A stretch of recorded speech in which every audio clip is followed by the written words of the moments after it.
작년에 왔었어요. 몇 년 전이 아니고, 예, 작년 이맘때 왔었어요. 그래서, 1년 만에 왔는데 또 한국에서 오신 분들과 함께 이렇게 할 수 있게 돼서 너무 감사하고요. 저희 교회는 이름이 서진이에요. 서진교회. 그러니까 복음의 서진을 통해서 예루살렘까지 예수의 증인되기 위해서 하나님께서 세우신 교회고, 저는 십몇 년 동안 이제 중국의 동서남북, 베이징과 중원을 제외한 동서남북에 세워진 가정교회와 지하신학교들에서 이제 하나님의 구약의 말씀을 강의했던 일이 있었습니다. 그래서 동쪽으로는 여러분 잘 아는 동북에 영길, 심천과 단동 이런 지역, 또 북쪽에는 감숙성의 란조우, 또 이런 신잉 이런 지역, 서쪽은 여러분 잘 아는 신장성 우르무치, 거기 넘어가면은 중앙아시아죠. 남쪽으로는 운남성의 곤명, 또 난닝, 그 밑으로 내려가면 동남아시아예요. 베트남. 하나님이 이제 그곳을 이렇게 섬기게 하시고 나서 중국이 닫히기 직전에 몽골과 중앙아시아 지역으로 옮기셨어요. 사역을. 몽골과 중앙아시아 지역에서 한 텀을 했는데, 그래서 이제 저와 저희 담임 목사님이 하는 사역은 그곳에 세워진 가정교회의 리더들에게 말씀을 가르치는 사역이고, 저희 교회에서 파송한 선교사는 지금 우르무치에, 신장성 우르무치 중국에 있던 선교사는 철수를 했고, 미얀마와 라오스에 파송되어 있습니다. 우리 교회가 사이즈가 어떠냐면 다 해서 30명밖에 안 돼요.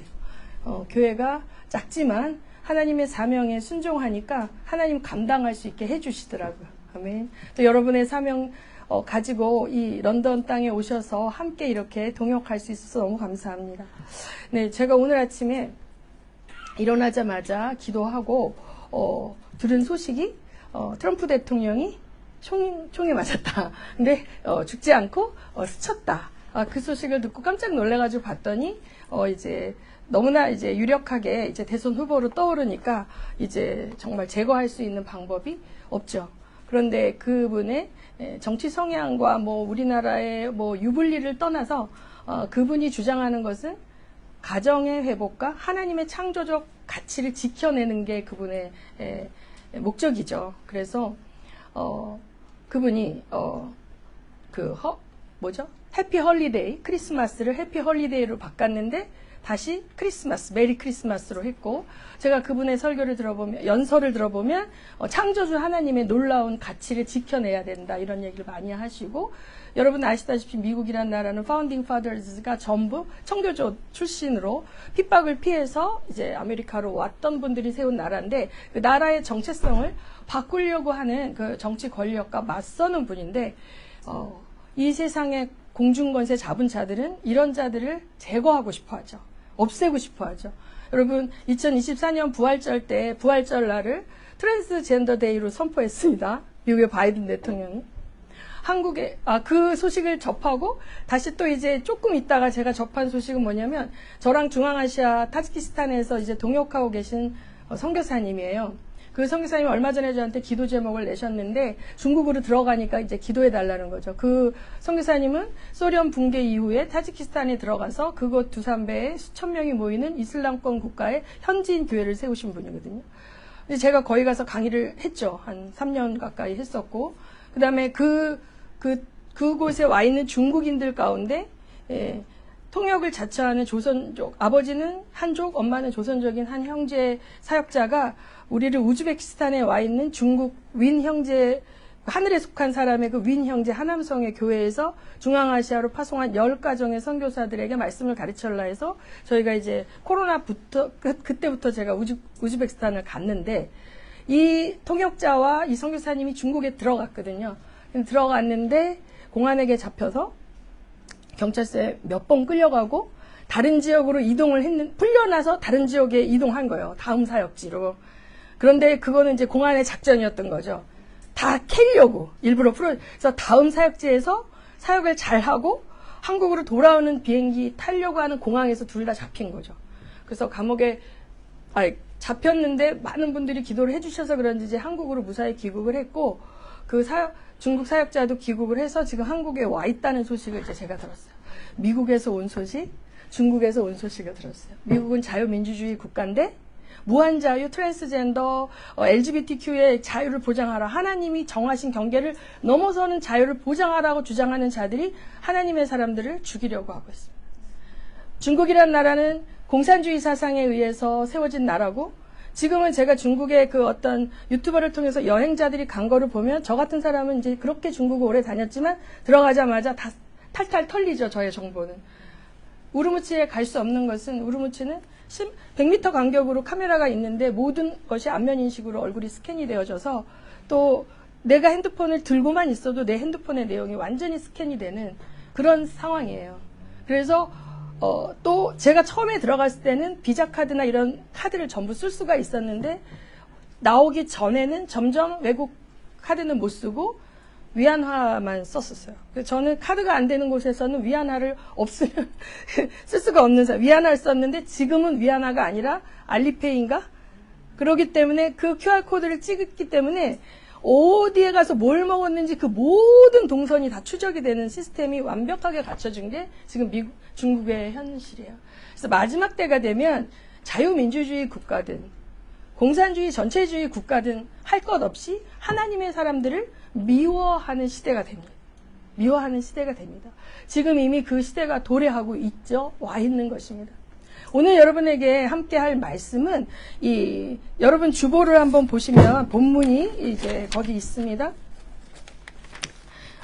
성경 말씀에 보면 믿음의 선배들의 종말을 주의하여 보고 너희들도 그 뒤를 쫓으라고 말씀했는데, 오늘 하나님께서 우리에게 보여주신 믿음의 선배는 요셉입니다. 자, 요셉이 39장 1절에 보면, 요셉이 이끌려 애굽에 내려가서 바로의 신하 친위대장 애굽 사람 보디발이 그를 그리로 데려와 이스라엘, 이게 조금 틀린데 이게 문장이 완성이 잘 안 된대. 자, 여러분 다 아시죠?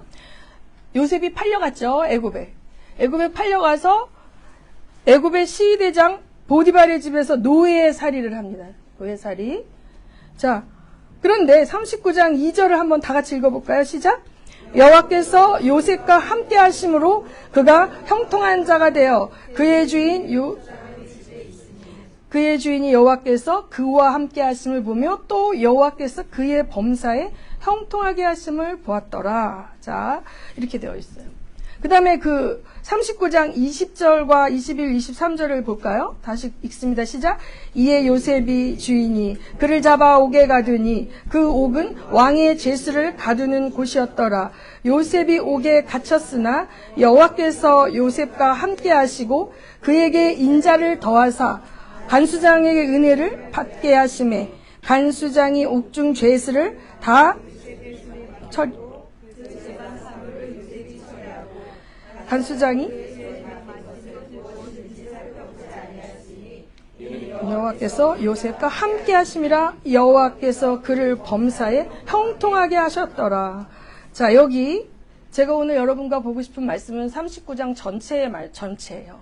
근데 39장 앞부분에 본문과 39장 맨 뒷부분의 본문을 제가 뽑아온 것이죠.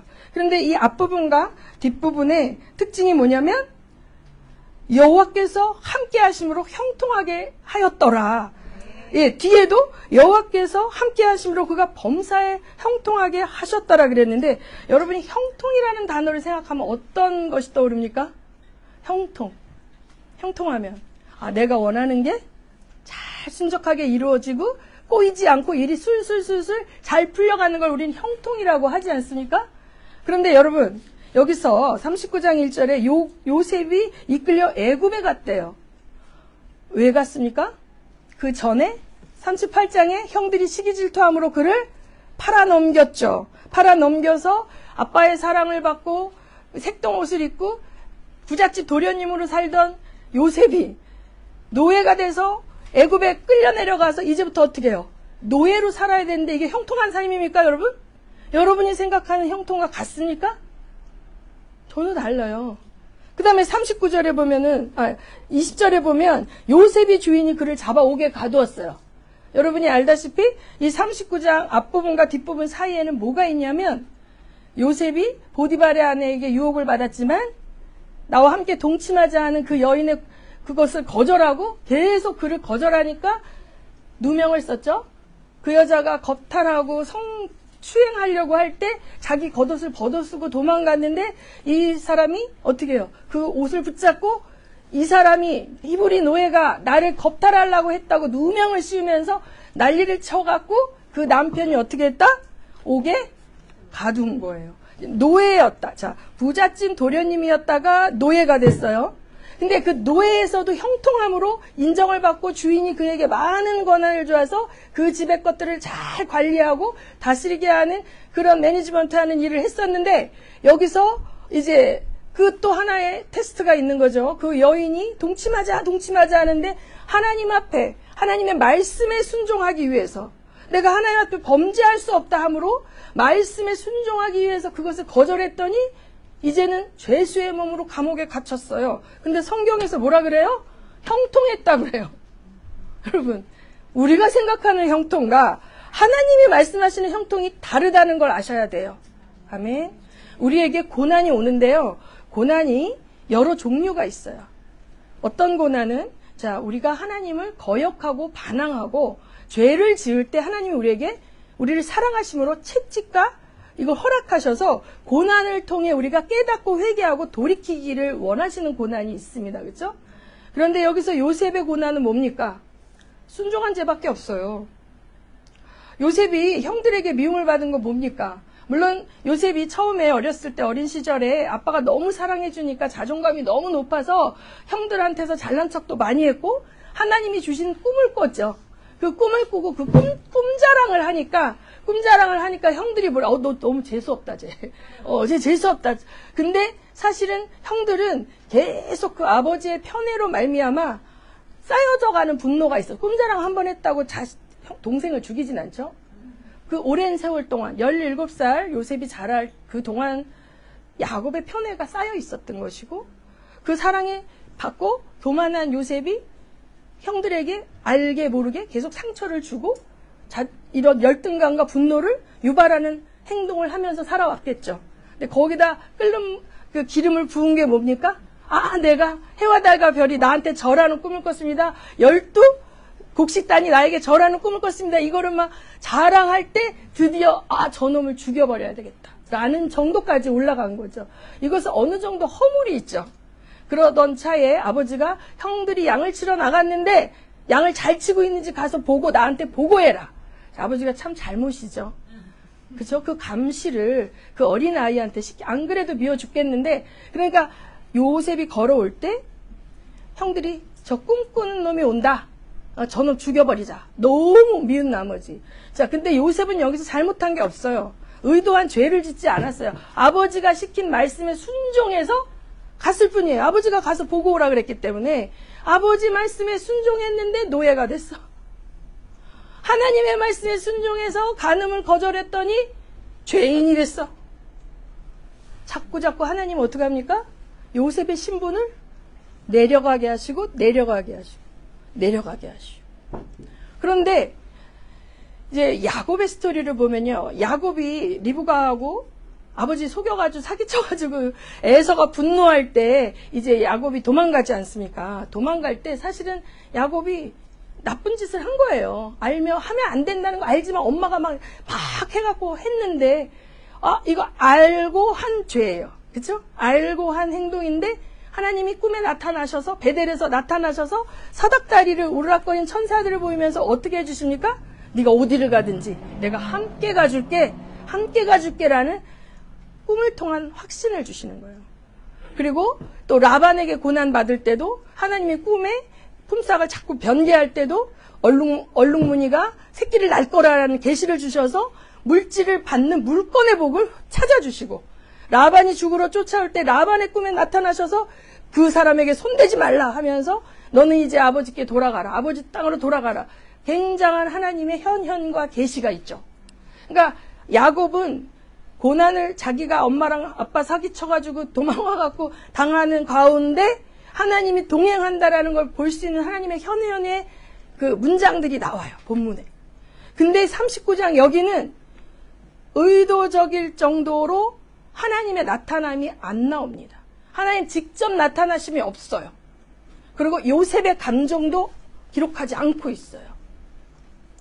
하나님, 숨어 계시는 하나님, 침묵하시는 하나님 여러분 만나보신 적, 경험해 보신 적 있습니까? 아, 도대체 하나님 어디 계신 거예요? 하나님 도대체 왜 나에게 아무 말씀도 안 하십니까? 하나님 너무 억울합니다라고 항변하는 요셉의 모습도 나오지 않고 있고, 다윗의 시편에 다윗은 엄청 하나님께 그렇게 하는데, 여기서 요셉은 잠잠히 고난을 견디는데 하나님이 요셉아 수고했다, 내가 너와 함께한다, 겁내지 말라, 이런 말씀하신다는 내용이 안 나오는데 하나님이 함께 하셨더라. 근데 그 함께 하시는 증거는 뭐예요? 요셉이 하는 일이 어떻게 돼? 하는 일이 형통해. 그렇죠. 요셉이 하는 일이 형통한 거야. 요셉의 신분은 뭐예요? 점점 격화되고 있어. 요셉이 하는 일이 형통한데, 자, 요셉이 하는 일이 형통해서 요셉에게 뭐가 득이 됩니까? 요셉에게 득이 되는 건 없어. 보디발만 좋아. 그쵸? 감옥에서도 마찬가지야. 떡 맡은 관원장, 술 맡은 관원장, 그들에게 꿈의梦 해줬는데 요셉은 여전히 더 감옥에 오래 처박혀 있어야 됐어요. 이 숨어 계시는 하나님을 경험케 하시는 하나님의 의도가 뭘까? 하나님을 사랑하는 사람들인데, 이 세상 사람들은 하나님을 사랑하는 사람들을 미워하고 고통을 줍니다. 선교사들은 이제 다 쫓겨났어요. 중국 같은 데는 감옥에 갑니다. 경고했는데 또 들어오면 이제 무기징역이라든지 사형도 할 수 있어요. 이 트럼프 같은 사람이 하나님의 가치를 얘기하는데 너무 미워합니다. 온 매스컴이 미워합니다. 자, 하나님을 따르기 때문에 받는 미움과 고난의 시대가 있다는 거죠. 그럴 때 여러분이 그냥 일반적으로 단순한 상과 벌의 개념으로 자꾸 나의 삶을 보게 되면 하나님을 오해하게 되는 거예요. 내가 뭘 잘못했기 때문에 하나님이 나에게 이렇게 하시나? 왜 나에게는 응답을 안 주시나? 왜 내가 원하는 형통함을 주시 않고 왜 자꾸 일이 꼬이나? 왜 나는 점점점 더 이런 어려운 상황으로 몰려 들어가는가? 이런 생각을 하면서 하나님 나 사랑하시는 거 맞아? 라는 퀘스천 속에서 신앙이 흔들리는 거예요. 그럼 여기서 요셉이 받고 있는 테스트는 뭐냐면 하나님에 대한 믿음의 테스트예요. 아까 목사님이 마지막에 그 믿음에 대한 찬양을 하셨잖아요. 자, 믿음을 여러분 믿습니다. 믿습니다 많이 하는데 뭘 믿습니까? 뭘 믿습니까? 예수 그리스도의 보혈의 공로를 믿는다고 이제 했지만, 자, 그 믿음 안에서 우리는 더 자라가야 되는데요. 우리가 많이 착각하는 것이 나의 비전을 이루어 주시는 하나님을 믿는 경우가 많아요. 여기서 요셉은 노예로 팔려갔을 때, 감옥에 갇혔을 때 해와 달과 별이 절하는 꿈, 그 비전, 그 다음에 12곡식단이 절하는 비전을 안 믿었을 수도 있어요. 왜? 자기 삶의 상황이 어떻게 해요? 점점점 그거와는 반대로 가요. 내가 받은 비전과는 180도 반대 방향으로 삶이 흘러가고 있기 때문에, 아, 내가 그 꿈이, 그 비전이 나는 이제 성취되지 않을 것 같아. 내 인생은 이제 끝났나 봐. 어쩌면 요셉은 그 비전을 상실했을 수도 있어요. 여러분, 우리가 중간에 비전을 상실할 수도 있습니다. 우리의 상황이 너무 깜깜하고 반대로 갈 때. 그런데 여기서 하나님이 보시는 거는 네가 비전을 상실했을지라도 나를 상실하지 않으면 너는 성공한 인생이라는 거예요. 아멘? 네. 여기서 하나님은 이 요셉에게 원하는 믿음은 내가 너에게 이러한 비전을 주고 이렇게 이끌어주는 그 하나님만 사랑하느냐? 너의 비전을 다 걷어가고 너의 삶의 상황과 너의 이 정체성이 이 부잣집 도련님에서 노예에서 종까지 내려가도 너는 나를 신뢰하느냐? 이 믿음의 테스트를 지금 보고 있는데, 자, 요셉이, 여러분이 요셉 배신이란 말 많이 하는데 배신을 당했어요. 근데 누구한테 배신을 당했냐면 모르는 사람한테 배신을 당한 게 아니라 한 핏줄 한 형제한테 배신을 당했어요. 그렇죠?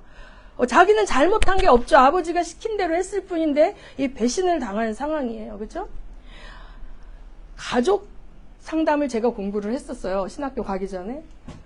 이 가족으로부터 아픔과 피해를 받은 사람들은 이것을 벗어나는 게 엄청난 어려워요. 그 혼적 자아로부터. 그런데 하나님이 이거를 허용하셨단 말이죠. 그들의 연약함과 아까운데. 근데 우울증에 걸려서 통탄하고 자살 시도를 하고 막 이렇게 해도 뭐 이상하지 않다고 할 상황이에요. 요셉이. 그렇죠? 자기의 그 몰락하는 그 가시적인 세상에서의 지위와 자기의 그걸 볼 때 이를 갈고 형들을 증오하고 자살하거나 아니면 우울증에 빠져서 무기력하게 시키는 일만 그냥 대충대충 할 수 있는 그러한 정도의 삶의 스토리가 있었단 말이죠. 그런데 요셉이 인정받을 수 있도록 일했다는 거예요. 그쵸? 그가 하는 일마다, 그가 가만히 누워서 널브러져 있는데 일이 형통하게 됐을까요?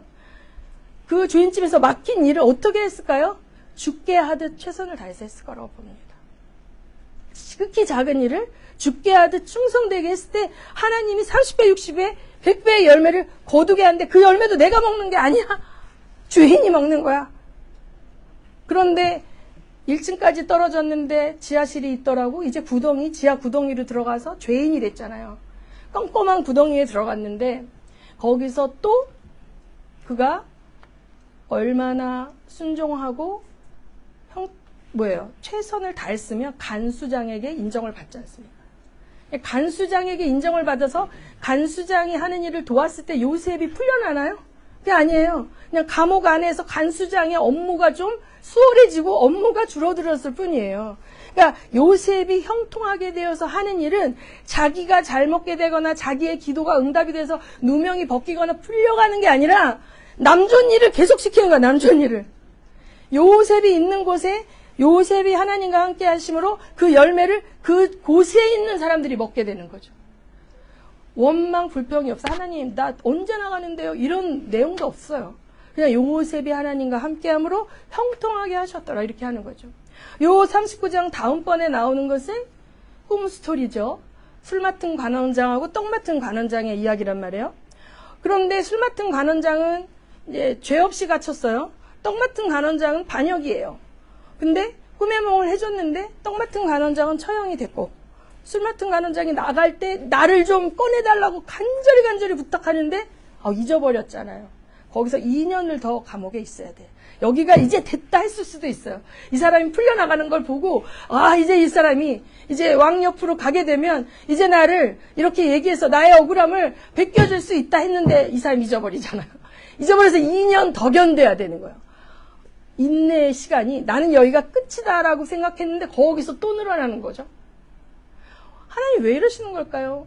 하나님 사랑하는 요셉에게 이 믿음의 훈련, 마지막 때에 믿는 자를 보겠느냐.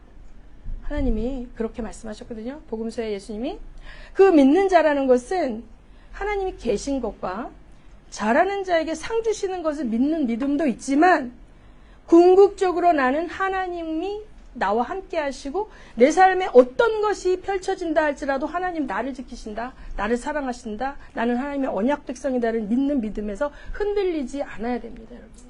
그 믿음의 테스트를 거친 자만이 사람을 살리는 일을 할 수 있어요. 요동함이 없는 믿음을 가진 자만이 하나님이 쓰실 수 있는 거예요.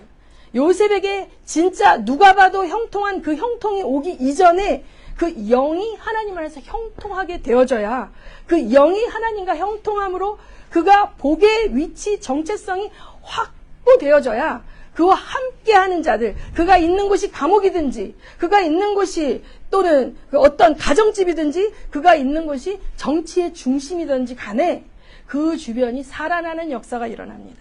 그런데 우리는 감옥에 있을 때, 구덩이에 있을 때, 집에 처박혀 있어야만 하는 상황이 됐을 때 하나님이 날 버렸다고 생각합니다.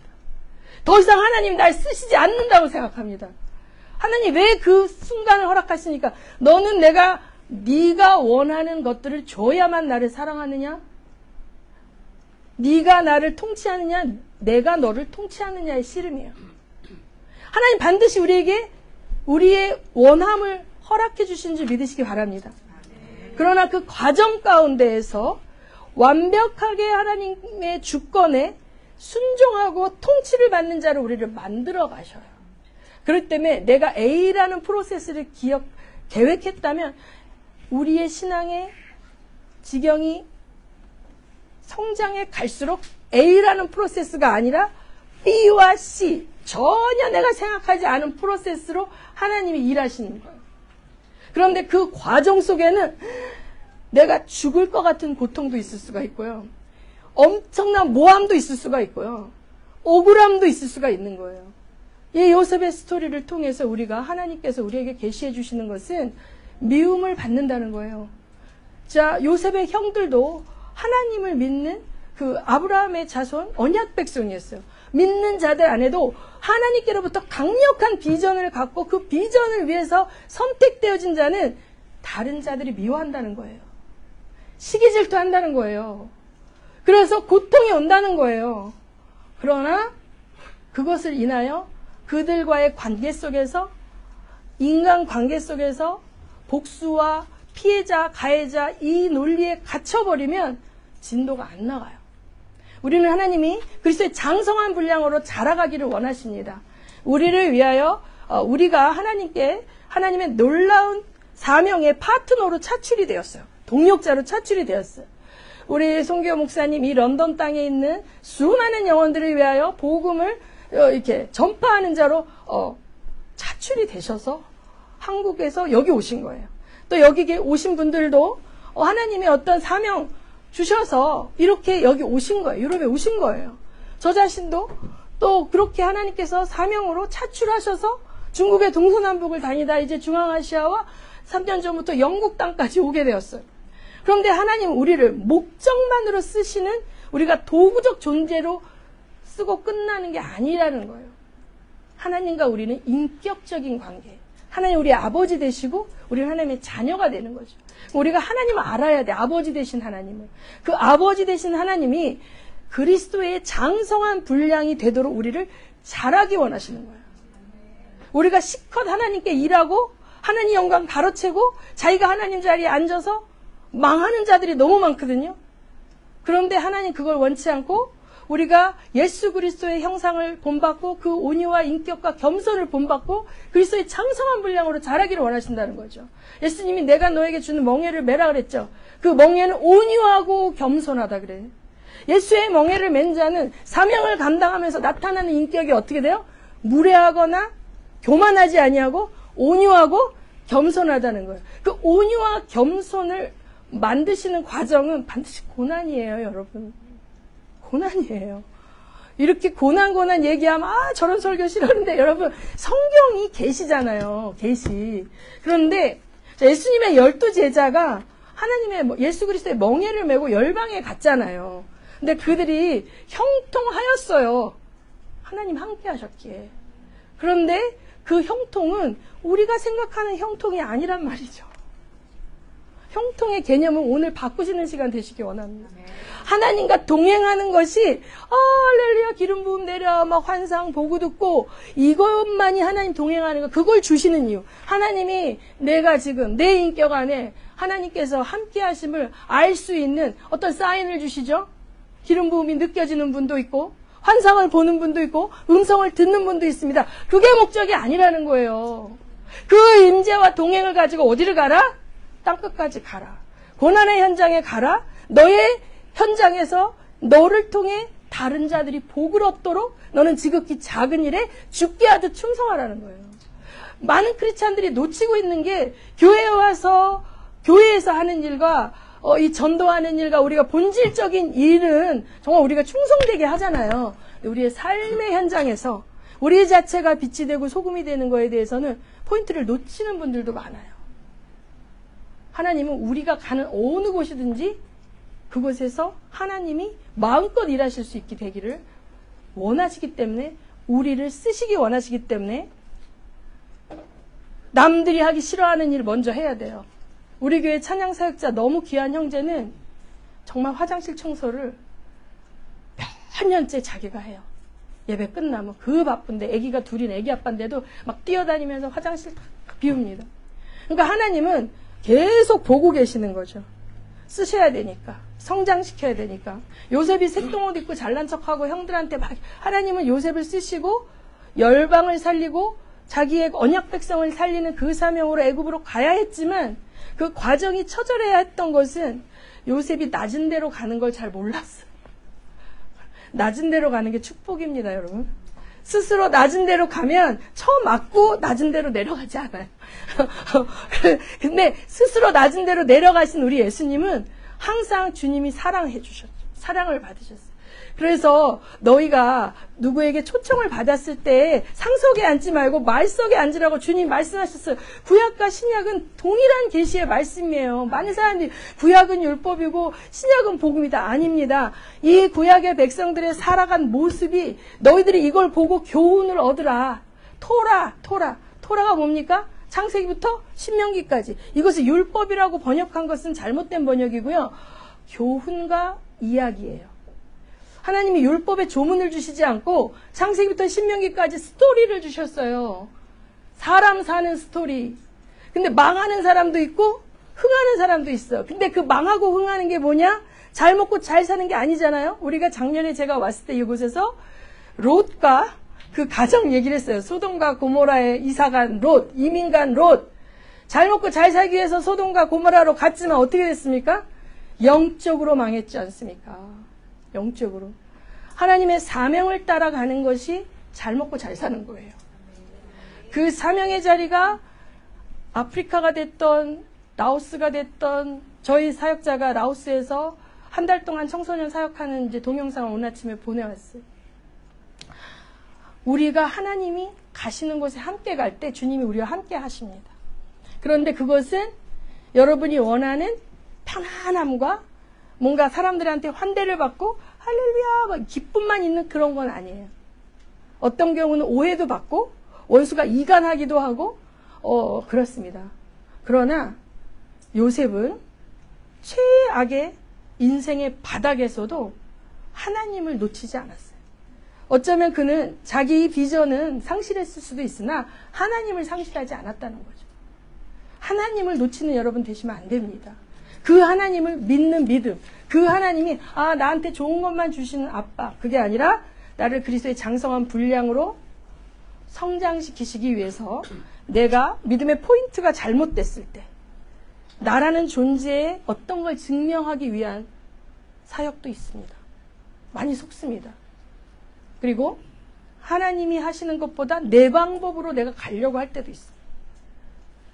우리는 그 하나님이 왕되심과 나의 모든 것을 주관하시는 그분 앞에 무릎 꿇고 순종하고 그 다음에 그분과 깊이 교통해서 요셉에게 있어서는 이미 감옥이나 노예의 삶이나 총리의 삶이나 중요하지 않아요. 감옥에서 이미 하나님의 동행을 그가 들려주시지 않고 보여주시지 않는 그 하나님이 나와 함께 하신다는 것을 간접적으로 경험하는 거죠. 형통케 하시고 그가 떠오르는 지혜로 무슨 일을 했을 때 난관이 돌파되고 이렇게 하면서 하나님이 나를 돕고 계시다라는 걸 간접적으로 아는 거예요.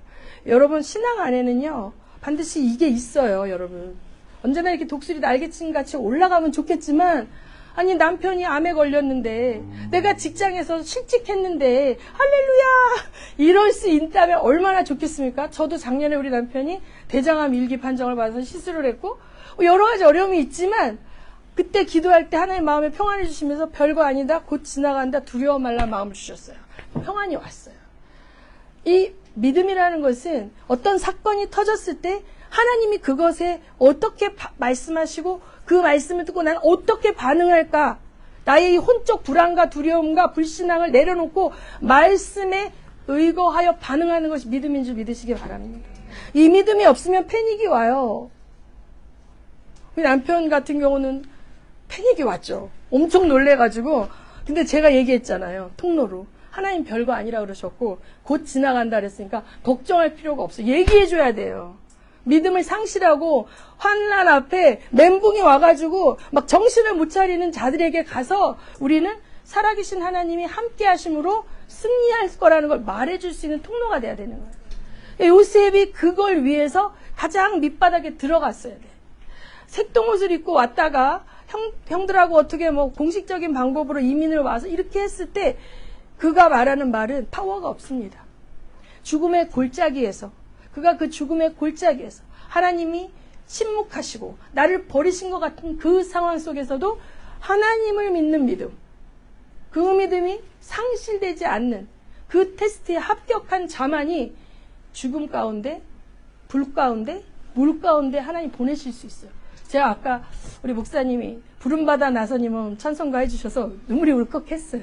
제가 19살 때 하나님을 만났어요. 중학교 때부터 교회를 다녔지만 영접 기도할 때 막 가슴이 두근두근 했어요.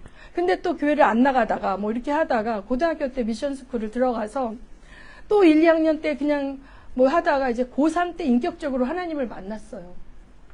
제가 어떻게 기도했냐면 하나님 만나는 그 집회에 갔을 때 하나님, 저는 하나님 살아계신 걸 믿고 하나님 따르고 싶은데 눈을 뜨면 하나님이 안 계신, 내가 막 간절히 기도하다 눈을 뜨면 내가 진짜 기도한 거 맞아? 하나님이 살아계신 거 맞아? 내가 이거 속는 거면 어떡하지? 항상 이런 게 있었기 때문에. 근데 이제 무슨 교회 학교 수련회 때 간부 수련회였어요. 어떤 간부애인데 내가 싫어하는 애, 전교 1등으로 들어온 애가 마이크를 잡더니 여러분, 하나님 교장 선생님 뭐 다 앉아 계셔. 여기 학교 수련회이기 때문에. 저가 정신요고이기 때문에 우리 학교 선생님들은 전부 세대교인 이상이거든요. 그리고 뭐 이렇게 반장, 부반장, 뭐 간부들 다 앉아있고, 담임선생님들 앉아있고, 뭐 교장 선생님 앉아있는데 얘가 갑자기 그 앞에서 이러고, 여러분, 하나님은 살아계십니다. 이렇게 얘기하는 거예요. 그러니까 내가 깜짝 놀래. 나는 그날 되게 화가 났어. 빨리 가야 되는데, 내일 모레 모의고사인데 또 이런 거 왜 하나, 막 이런 마음이었어. 언제 끝나나, 막 이러고 있었는데, 갑자기 걔가 그렇게 말하는 거예요. 하나님 살아계십니다. 그래서 내가, 쟤가 뭐지? 그랬는데, 여러분, 저는 종교를 믿는다는 사람들은 정신력이 약한 사람이라서 자기 혼자 힘으로 자기 인생을 할 힘이 없는 의지 박약, 나약한 자들이 만들어낸 것이라고 생각하고 믿는 사람들 도시락 싸갖고 다니면서 말렸던 사람인데, 이런 강팍한 저를 하나님이 찾아오셔서 하나님 살아계심을 보여주셨습니다. 이렇게 얘기해요. 난 처음에 쟤 또 연기하나 보다 그랬는데, 이렇게 보니까 얘가 막 울면서 그렇게 간증을 하니까 저건 절대 연기일 수 없다 하면서 그때부터 제가 깜짝 놀라가지고 이제 듣게 된 거죠. 얘가 그렇게 얘기하고 자리로 돌아갔는데 저 이제 멘붕이 온 거예요. 집에 가면서 나는 하나님을 믿는 것인가 안 믿는 것인가. 난 몇 년 동안 교회를 다녔다고 생각했는데 나는 사람들 앞에서 저렇게 담대하게 하나님 살아계시다 라고 말할 수 있는가. 나는 하나님 믿는가 아닌가. 이게 계속 고민이 된 거죠. 계속 고민이 된 거죠. 그래서 이제 제가 그 아이가 하나님 만났다는 그 집회에 이제 가게 된 거예요. 집회에 가게 돼서 그 전에 이제 제 동생이 수련회 때 하나님 만났다고 애가 확 변한 거예요. 그래서 너 어떻게 하나님 만나냐 했더니 자기 죄를 고백했다. 죄를 고백했다. 그래서 하나님 만나려면 회개해야 되는, 죄를 고백해야 된다는데 아무리 생각해도 제가 죄가 없는 거예요. 나쁜 짓을 한 적이 없어. 근데 넌 무슨 죄를 고백했니 했더니 엄마가 심부름 시키면은 잔돈 남은 거 몰래 엄마 안 갖다 준 거 뭐 이렇게 얘기하는 거예요. 그래서 저도 막 죄를 지어짜서 생각을 해서 회개를 하려고 이제 그날이 1981년 4월 1일 수요일이에요. 저는 구원파가 아닙니다. 그러나 너무 명확하게 기억해요. 그래서 거기 갔는데 저는 장로교인이었거든요. 정신요가 되게 장로교 선교사가 세운 학교라 조용조용 기도하는데 막 너무 시끄러운 거예요. 그 집회가. 귀가 떠나갈 것 같은데 기도가 안 돼요. 옆에 거 듣고 있더라고요. 그래서 제가 로마에 가면 로마법을 따르랬다고 나도 한번 소리 질러 기도해봐야 되겠다. 옆 사람 기도가 자꾸 들려갖고 그래서 제가 하나님, 나는 하나님을 만나고 싶습니다. 내가 이번이 마지막입니다. 저 고3이고 대학 입시해야 되기 때문에 이번에 걔가 혜경인데 혜경이가 만난 것처럼 만나주시면 믿을 거고 여태까지와 같이 그러면 저는 안 계시다고 단정하고 저는 이제부터 교회 다니는 시간조차 아깝다고 생각할 겁니다. 쟤처럼 더 강렬하게 만나주세요. 이렇게 한 거예요. 제가 그렇게 했는데 그때 그 기도 가운데 십자가에 달리신 예수 그리스도의 환상과 그 피를 흘리신 그분, 그러면서 그 피 묻은 십자가, 그 달려 계신 예수 그리스도 앞에 내가 무릎 꿇고 있는 환상을 보게 되면서 그 피가 나를 적시고 흐르는 걸 보게 되면서 너무 놀란 거예요. 그러면서 내가 너는 죄인이다. 너는 죄인이다. 근데 제가 이제 회개하려면 죄를 회개해야 된다는 거 듣고 왔잖아요. 동생한테. 그래서 제가 하나님, 제가 동생을 때린 거 죄송합니다. 막 이렇게 하고 있는데 갑자기 내가 말하지 않았던, 내가 예수 그리스도의 십자가에 못 박은 장본인입니다라는 말이 뚝 튀어나간 거예요. 그래서 저는 나름 범생이었기 때문에 난 그런 적이 없는데, 나의 이성이. 근데 너무나 강한 힘이 네가 그랬다. 그래서 제가 하나님, 제가 예수를 십자가에 못 박고 싶은 적이 한 번도 없었고, 어떻게 내가 죄를 지은 게 예수님 십자가에 못 박힌 죄를 지은지는 모르지만 제가 절대 모르고 한 거고 의도한 게 아닙니다. 하나님, 한 번만 용서해 주세요. 정말 모르고 했습니다. 주님, 죄송합니다. 이러고 있는데 머리에 이성이 이런 걸 보고 하나님을 만난다 그러네. 그런가 보다. 이런 생각이 드는 거예요. 순간적으로. 이런 걸 보고 하나님을 만난다고 그러나 보다. 라는 게 딱 인지가 된 순간 갑자기 제 배에서 엄청난 폭포수 같은 게 나오더니 눈물로 쏟아지는데 조금 전에는 내가 십자가에 못 박였던 죄인이라 해서 두려움 가운데 하나님 한 번만 용서해달라고 막 울며 빌었던 거라면 지금 올라오는 거는 거대한 폭포수가 주체할 수 없는 기쁨이 하나님이 나 같은 죄인도 만나주셨다는 그 기쁨 때문에 제가 막 울게 되었어요. 울게 되었어요. 그리고 기도가 끝나고 이제 내가 처음 온 생짜배기 애가 그렇게 됐잖아요. 그러니까 이제 나를 인도에서 데리고 간 친구가 거기 리더 되시는 분이 목사님도 아니었어요. 서울대 대학생이었어. 간사 정도 되시는 분인데 이제 얘 위해서 기도해 주자 그러면서 우리 성령 세례 받도록 기도하자 했는데 그런 게 뭔지도 몰라. 근데 좀 자꾸 뒤로 가고 싶어. 줄 서 있는데 어느덧 정신 차리가 맨 앞에 있는 거예요. 근데 나는 하나님 잘 모르지만 하나님 하면서 하나님 하는데 아버지라고 부르려고 그랬는데 이제 혀가 꼬이면서 오토매틱할리 뭐 이렇게 되면서 이렇게 된 다음에 이제 제가 미쳤죠. 드디어. 그래서 애들 대학 간다고 이제 간부도 안 맞고 뭐 진짜 이기적인 아이였는데 쉬는 시간, 자습 시간만 되면 얘들아 하나님은 살아계셔. 하나님 진짜 살아계시다고 막 이렇게 반장이 막 째려봐. 그러면 얘들아 내 말 더 듣고 싶으면 나 따라와. 그래갖고 애들 자습 시간에 옥상에 데리고 가가지고 아이들한테 막 전하고 그때 제일 열렬하게 우리 송교 목사님처럼 외쳤던 것 같아요. 그러니까 이 감격. 그런데 저는 불신 집안이에요. 우리 엄마도 불교 믿고 집에 불신 집안인데 하나님이 저를 선택하셨어요. 뽑아내셨어요. 그래서 제가 이제 결혼하고 굉장히 어려운 시절이 있었어요. 시부모님 모시고 시집살이 하고 굉장히 어렵고 우리 아버지도 쓰러지시고 근데 또 어떤 분이 날 데리고 기도 모임에 데리고 갔어요. 기도 모임에 데리고 갔는데 막 기도를 해주는 거예요. 그분들이. 근데 그분이 환상을 본 거예요. 자매님은 이 다음에 비행기를 많이 타고 다니시면서 사역을 할 것 같아요. 그래서 왜요? 그랬더니 집들이 성냥강만하게 보여요. 그래서 무슨 소리야 이랬어요. 우리 애 3살 때. 근데 제가 10년 전에 그러니까 2009년 8년 2010년경에 곤명 비행장에 강의하러 가면서 지하신학교 강의하러 가면서 곤명 비행장에 중국의 운남성입니다. 이렇게 비행기가 내릴 때 우연히 비행기 밖을 내다봤는데 성냥 같다 집이 있는 거예요. 그 예언이 생각이 나면서 소름이 끼치면서 나 정말 비행기를 타고 다니면서 하나님께 쓰임을 받고 있네. 하나님은 우리의 인생에 처음과 나중 되시고 모든 걸 보고 계신 줄 믿으시기 바랍니다. 요셉의 어린 나이에 요셉이 아무것도 몰랐을 때 그 비전을 주시고 해와 달과 별과 12단이 고개 숙이는 그 리더십을 갖게 될 거라는 걸 비전으로 주셨어요. 주셨는데 그것이 성취되기까지 요셉은 무슨 훈련을 했다? 믿음의 테스트, 믿음의 훈련. 내가 원하는 대로 내 인생이 안 굴러가. 내가 원하는 대로 사람들한테 인정을 받고 사랑받지 않아. 내 인생은 꼬여가지고 이상한 나라에 가갖고 노예로 살아야 돼, 죄인으로 살아야 돼. 가장 가까운 나의 핏줄이 나를 배신하고 나를 찌르고 나를 모함하고 내가 하나님 뜻대로 살려고 몸부림칠수록 더 악한 자들이 나를 더 괴롭히는 그 상황에서도 그 비전조차 상실했다 할지라도 하나님을 상실하지 않는 믿음, 그 믿음을 하나님이 여러분에게 요구하시는지 믿으시기 바랍니다. 이때는 그런 때입니다. 왜? 이 세상에 마귀가 분을 내어 내려갔다 그래요. 하나님의 약속을 가진 자, 여자의 후손, 교회의 그 지체들, 하나님의 가치를 지키려는 자들을 심히 미워하는데 주변에 있는 모든 수단을 동원하여 여러분을 미워하고 야 그래 하나님 믿고 살아봤자 무슨 소용이 있냐, 네가 뭐가 형통하냐, 그렇게 찌질이로 점점 내려가지 않냐, 그딴 믿음 다 버려버리고 남들 사는 대로 살아.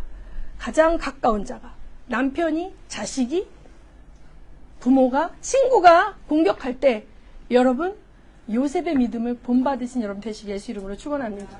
오늘 저는 이번에 영국 땅에 오면서 요셉의 스토리를 하나님이 주시고 가는 곳곳마다 이 요셉을 풀게 하시는데 저는 참 안타까운 것 같아요. 전 여러 선교지를 다닙니다. 열악한 곳도 가고 이렇게 가지만 선진국일수록 엘리트들이 많이 모였고 이 프로필이 좋은 선교사님이 모인 이 영국 땅에 이분들이 짓눌려 있어요. 이분들이. 라오스나 미얀마 이런 데 정말 엄청 열악하거든요.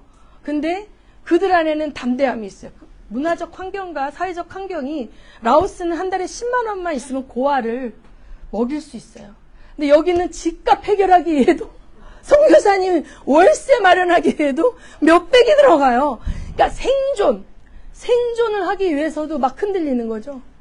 그곳에서 하나님이 믿음을 찾고 계세요.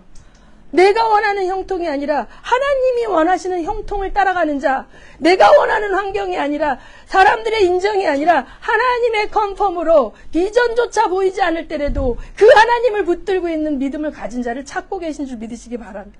이 시간에 우리 기도하실 때 이 말씀을 들어야 하기에 여러분도 오늘 저와 만나신 줄 믿습니다. 기도하시며 하나님, 내가 마지막 때에 하나님이 찾으시는 믿음, 모든 것이 캄캄하고 하나님이 침묵하시는 것 같고 암흑과 같은 환경에 가로막혀 있을지라도, 그 구덩이와 같은 감옥에 들어가 있는 것 같은 환경일지라도 결코 하나님이 날 버리신 게 아니라 나에게 믿음의 연단을 통하여 정금과 같은 믿음을 가진 자로, 복이 되는 자로, 내가 가는 자마다 사람들이 살아나는 자로, 국가를 살리는 자로, 교회를 살리는 자로, 열방을 살리는 자로 나를 쓰시기 원하시기에 나의 모든 불순물을 뽑아내고 계신 줄 믿으시고, 그 하나님의 손길 앞에 나를 온전히 내어 맡겨드린 여러분 되시기를 예수님 이름으로 축원합니다. 통성으로 기도하시겠습니다.